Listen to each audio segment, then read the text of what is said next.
वंदे मातरम। आप सभी का नेटवर्क 10 में स्वागत है। मैं हूं संजय गिरी गोस्वामी। कावड़ को लेकर चर्चाएं जोरों पर। आस्था का सैलाब, जब आस्था का सैलाब उभरता है तो उसमें सवाल भी खड़े होते हैं। तो आखिर क्यों? बहुत सारे लोगों के मन में सवाल चलते हैं। यहां कावड़ की अगर हम बात करें तो ऐसा बताया जाता है कि लगभग 5 करोड़ लोग आ सकते हैं। आप सोचिए कि करोड़ लोग कितने होते हैं।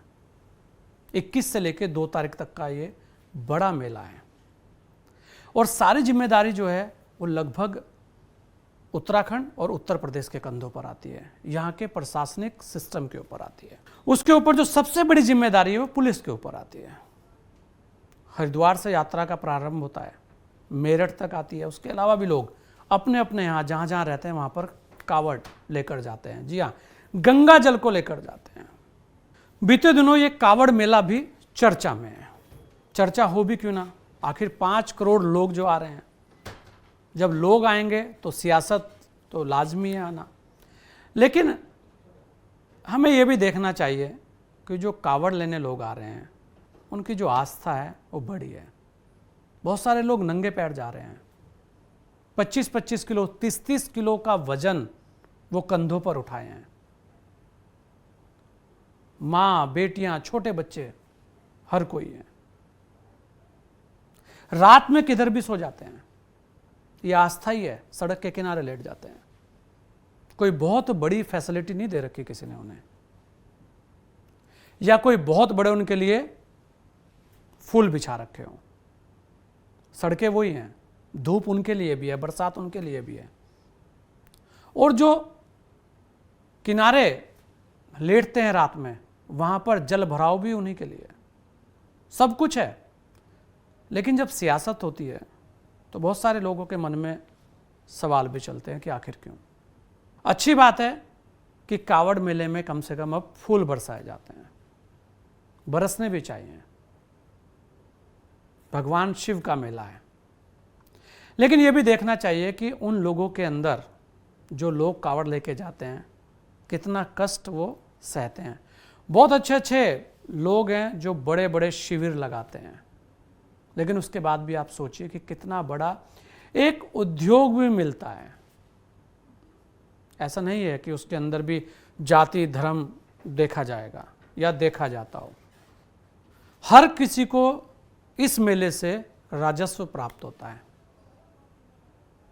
बहुत बड़ा उद्योग है। हिंदू, मुस्लिम, सिख, ईसाई, कोई ना कोई, हर किसी को कोई ना कोई किसी ना किसी तरीके से इस मेले से जुड़ा रहता है।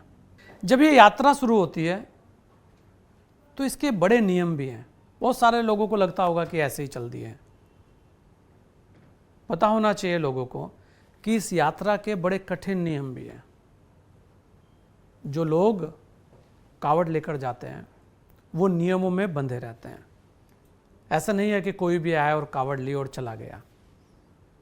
लेकिन उनके अंदर एक विश्वास होता है, एक आस्था होती है, तो वो निकलते हैं। पहले कुछ लोग निकलते थे, अब बहुत बड़ी तादाद में लोग निकलते हैं।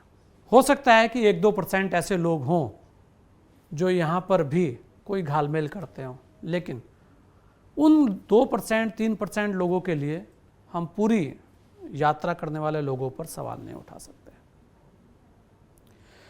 बड़ी यात्रा है और इस यात्रा से जो लाभ होते हैं उन पर भी लोगों को सोचना चाहिए। राजनीति का विषय नहीं है। और पुलिस, क्योंकि मैं बात कर रहा था हरिद्वार और मुजफ्फरनगर पुलिस को लेकर भी बहुत सारी चीज़ें हुई हैं। आपको भी पता होना चाहिए कि इतनी बड़ी यात्रा में अगर कुछ भी होता है तो सबसे पहले जो गाज गिरती है वो पुलिस के ऊपर गिरती है। चाहे वो हरिद्वार पुलिस के कप्तान हो और चाहे वो मुजफ्फरनगर पुलिस के कप्तान हो, चाहे वहाँ के डीएम हो और चाहे वहाँ पर और कोई अधिकारी हो। तो ऐसे में दोनों जगह के प्रशासनिक अधिकारियों को, पुलिस को भी सोचना पड़ता है कि आखिर ऐसा क्या किया जाए कि इतने बड़े जन सैलाब को सुरक्षित, बिना किसी विवाद के पूर्ण करा दिया जाए। इतने बड़े मेले को कैसे समय रहते पूरा हो जाए। ये कैसे भी दिन रात का मेला है। ये लोगों को समझना चाहिए। दिन रात का मेला है। रात दिन लोग सड़कों पर निकलते हैं बड़े कष्टों के साथ। बारिश पड़ती रहती है तब भी ये यात्रा चलती रहती है। कम से कम यात्रा और यात्रा पर लोगों के नजरियों को देखना चाहिए। हर जगह राजनीति ना ढूंढी जाए तो ज्यादा बेहतर है। कांवड़ यात्रा पहले भी ऐसी चली है, आज भी ऐसे ही चलेगी और आने वाले समय में भी ये ऐसे ही चलेगी, बल्कि ये और बढ़ेगी भी। इसके अंदर क्या क्या बदलाव हो सकते हैं, कैसे ये यात्रा सुरक्षित रहे, इसके प्रयास प्रशासन पहले भी करता आया है, आज भी कर रहा है और आगे भी करता रहेगा। ये हमें सोचना चाहिए कि राजनीति करने के विषय कौन से हैं और किन किन विषयों को हमें चुनना चाहिए और आखिर क्यों इन धार्मिक विषयों पर राजनीति हो, यह भी एक बड़ा सवाल रहता है। अगर हम इस यात्रा की बात करें तो आज तक के इतिहास में कांवड़ यात्रा में छिटपुट घटनाओं को अगर हम छोड़ दें तो कोई बड़ी घटना कभी नहीं हुई है। यह बताता है कि कांवड़ यात्री भी और लोग भी एक दूसरे की भावनाओं को समझते हैं। बड़ा मेला है और इस मेले के महत्व को हर कोई जानता है। इस कांवड़ यात्रा को लेकर इतना ही, दीजिए मुझे इजाजत। जय हिंद।